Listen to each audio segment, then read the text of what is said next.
What do you remember about World War II? I can remember it just as easy as it was yesterday. The day of Pearl Harbor was a Sunday. We heard the newsboys shouting, "Pearl Harbor attacked." I remember the fear. Well, we just were astounded. I remember my dad talking to us and explaining to us exactly what had happened. We said, oh, it's not so, but it was. My mother and my little brother and I were with my aunt and uncle, and we were on the road to Lottie to look for pecans and heard it over the radio on the car. And of course, we were just stunned. December 7th, 1941, at the old stadium, they were having a rodeo.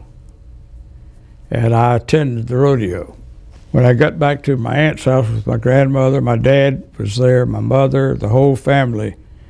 And we would pick up on their radio because everybody didn't have a radio. We didn't have one. And then everybody listened to President Roosevelt's giving the address about the Japanese Empire bombing us at Pearl Harbor. Sunday was the big day for church. Well, and I think Baptists taught that you didn't go to the movie on Sunday. And, you know, I think we that's did. where you were when Pearl Harbor came, as a matter of fact. When we came out of the movie on Forsyth Street downtown there was an extra. I guess it was the Times Union, and there was an extra which announced the fact that Pearl Harbor had been attacked.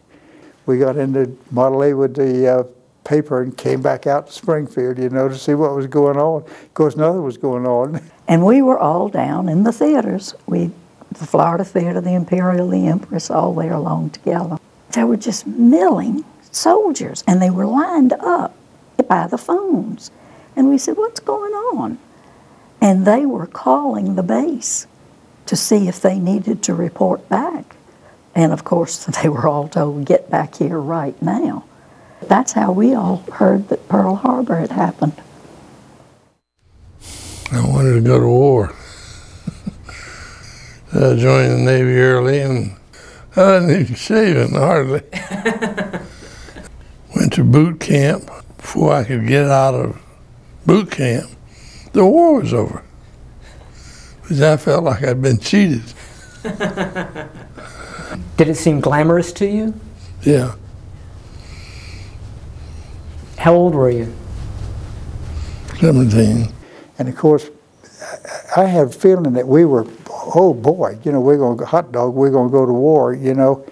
I don't know why we were enthused about the fact that we were going to war, but like kids, you know. When you're 19 or 20 or whatever I was, you're not really caught up in the fear of it, you know. You just don't have any fear. I was a flippy, dippy teenager, and I was more worried about, was I going to get towed on a bicycle or riding a car for a date, maybe? No, it didn't seem glamorous. It seemed scary. It was frightening.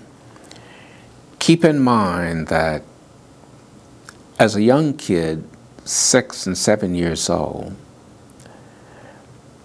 we heard sirens that went off when there were air raids.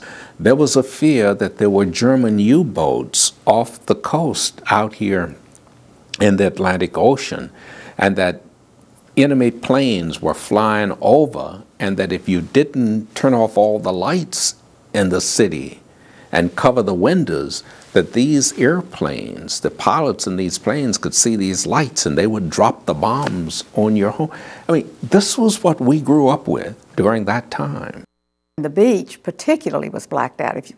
We had little house parties at friends' houses on the ocean, and they had to have blackout curtains. A party in the dark, what was that? Well, you know, it was an adventure, sort of. You know, we didn't realize the seriousness of it. It was just a new dimension to how our life was. So what did you do for entertainment? Listen to the radio, talk. You know, people used to kind of talk and entertain themselves and not look at the idiot box. They had the rationing of gasoline, food, butter, meat, and sugar. Well, a lot of things had to be rationed because they needed them for the war effort. And shoes. Shoes were, non-rationed shoes were made out of cardboard and fabrics. They wore out rather quickly, but at least you had a pair of shoes. And all the nylon was going into parachutes and that sort of thing. So ladies back in those days would draw a line with an eyebrow pencil up the back of their leg to pretend like make them look like they had on stockings. People were encouraged to flatten tin cans and put them in a certain bin so that they could be picked up to be recycled for the war effort. It was a tool that they used to make you aware that there was a war going on. It was a different sensation than what I think people feel now. The war is something foreign to people. It's something that happens to somebody else, and it's way over there. We were made to feel as if it was upon us. And we were busy rolling bandages for the Red Cross. Let's see, I was a nurse's aide at St. Vincent's. Then they had a motor corps that I joined. We drove a city bus. And we would go out to the Naval Air Station, to the hospital, and pick up a busload of patients that were ambulatory. They could go to the beach. You met the soldiers? Oh, yeah. Mm-hmm. And what were they like? Real cute. I can't tell you what attractive young men they were. And all the Jacksonville girls went out with them, and most of us ended up either becoming engaged to them and a lot of them marrying them. It was great fun, let me tell you. It was great fun. I mean, you were always getting called. Will you go out with so-and-so? Woo! And I can remember so many of them. And I remember the first 5 I met, and it's just awful, were all killed not long after that in the Pacific. When Uncle Jim and I walked down East Monroe Street, he said, "Louis, this will probably be the last time I'll ever see you." And I was taken aback, and I said, "Well, Uncle Jim, why do you say that?" He said, "Well, I've made 8 trips across the Atlantic, and each trip gets tougher. We have good convoy support, but the German submarines are pretty tough." And he said, "Sooner or later, one of them is going to get to us." And oddly enough, that happened. Of course, I was, after that happened, then I better understood what the dangers were. Do you remember the day the war ended?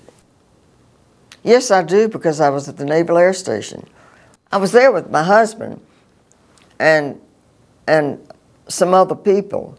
And of course, it was just wild. I went downtown and to Main and Forsyth. It was a Lane's drugstore. Yeah. It was there on the corner, and somebody had climbed up one of those light fixtures. And people you're were talking dancing about. in the streets. And Oh yeah, it was a big deal. The war was over. It was a real feeling of relief, you know, that whew, now it's over with. And I don't think there was ever any question in anybody's mind that the United States would come out of it. That we were going to win. We knew we were going to win the minute they bombed us. We just assumed that we were going to win, and there was no doubt about it. You're a part of the greatest generation. Do you like that title? I don't mind it at all. And we're leaving the scene. But no, I don't mind it at all.